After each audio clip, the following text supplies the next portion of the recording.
भटकने का प्रारब्ध है तब तक भटकोगे आप। और 36 साल की उम्र में भी आपका भाग्योदय हो जाएगा।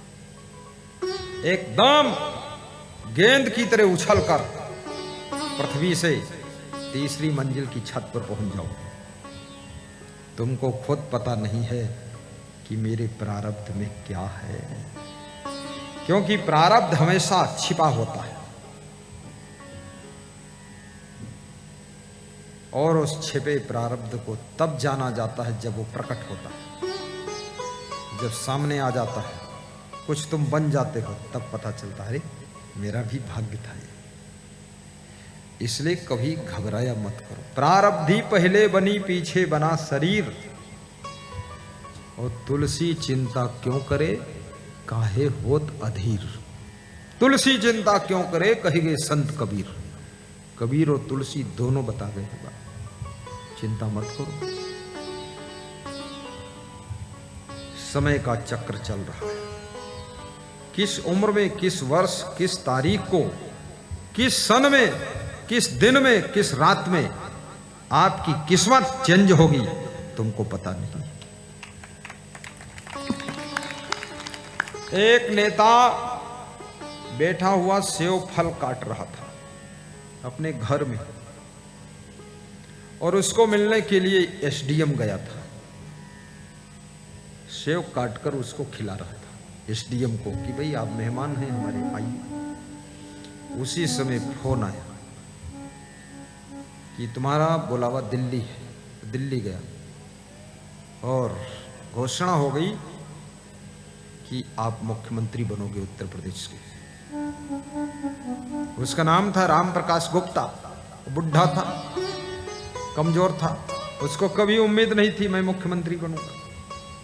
जब अचानक उसको मुख्यमंत्री बनने की बात आई तो मुस्कुराया, बोला मैं तो मेहमान को सेव काट के खिला रहा था, लेकिन अब मुझे लगता है मेरा प्रारब्ध इस बुढ़ापे में जंप ले रहा है। बुढ़ापे में भी जंप लेता है। इसलिए कभी हिम्मत मत हारो। बूढ़ी सासुओं से भी मैं कहूंगा घबराओ मत। ये बूढ़े साधुओं से भी कहूंगा, हमारे साथ सब बुजुर्ग संत है ये।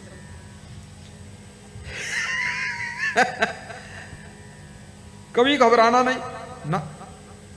प्रारब्ध बहुत बड़ी चीज है।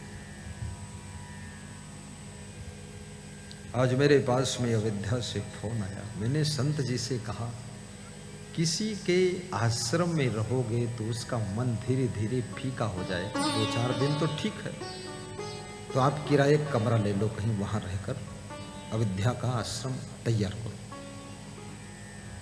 तो बोला किराए कमरा देख लिया हूं, 6,000 रुपये महीने एक कमरा। हमने कहा ले लो। बोले दूसरा देखा हूं, थोड़ा लोकल है कमरा लेकिन 3,000 में। हमने कहा ले लो, जो ले लो। फिर आज फोन आया कि गुरुदेव, जहां पर राजा दशरथ ने पुत्रेष्ठ यज्ञ किया था, वहां पर एक चंबल घाटी का डाकू डकैती छोड़कर साधु बनकर भजन करता था। उसने 2 कमरा बनाए थे और उसका शरीर छूट गया, वो मर गया। तो वहां जो भक्त उसकी कुटिया की देखरेख करता था, वो भक्त हमारे भक्त का प्रेमी था, दोस्त था। तो उस भक्त ने हमारे भक्त से कहा यार कोई संत मिल जाए तो इसमें रहे तो ठीक। तो उस हमारे भक्त ने हमारे संत को कहा कि तुम इसमें रहो तो ठीक। तो देखा तो 7 बीघा जमीन है और कुटिया भी है। तो वहीं सफाई करके हमारा संत शिफ्ट हो गया, आराम से रह रहा है। इसी का नाम प्रचंड प्रारब्ध होता है। क्यों घबराते हो?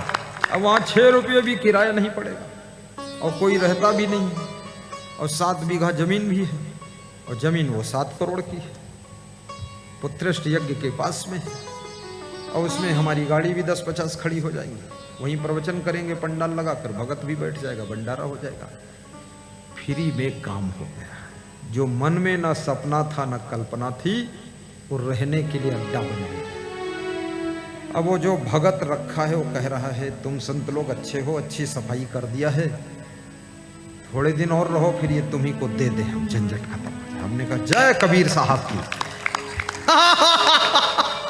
ये देखिए, आप छत्तीसगढ़ रहो, उड़ीसा रहो, बॉम्बे रहो, कहीं भी रहो, तुम्हारा भाग्य तुमको ढूंढ करके तुम्हें वहीं आकर फायदा करा देगा। इसलिए घबराना नहीं, किसी विद्यार्थी को भी डरना नहीं चाहिए, ना बेटियों को डरना चाहिए। ये हुआ वो हुआ, क्या हुआ, जो हुआ सो हुआ, हाय बुआ, गुरु जी की दुआ। ये उलझना नहीं है, परेशान होना नहीं है, बस भाग्य बढ़ो, गुरु जी का प्रवचन सुनो, खुश रहो, मस्त रहो, अच्छे कर्म करो, अच्छी सोच रखो, दान पुण्य करो, सेवा करो, मेहमान का सम्मान करो। किस्मत किस वक्त बदल जाएगी किसी को कुछ पता नहीं।